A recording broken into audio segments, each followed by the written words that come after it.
अकोला जिल्ह्यातील पातूर येथे आयोजित प्रचार सभेत काँग्रेस नेते मुकुल वासनिक यांनी अकोला लोकसभेतील लढत ही केवळ भाजप आणि काँग्रेसमध्येच असल्याचं वक्तव्य केलेलं होतं।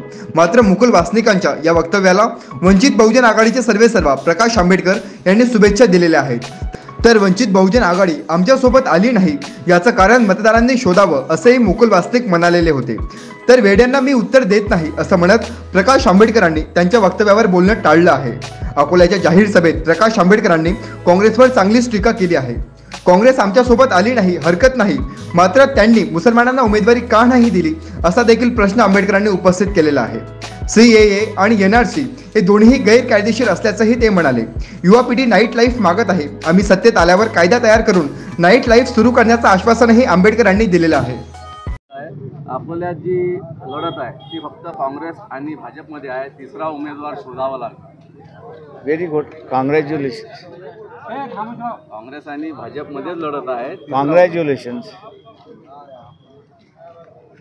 मला दुसरं एक त्यांनी वक्तव्य केलं आहे की वंचित आमच्यासोबत आली नाही याचं कारण जनतेनं शोधावं।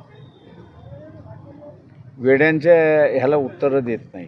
चला, थँक्यू। पवार साहेब म्हणतात की अजूनही आम्ही वंचित सोबत थँक्यू।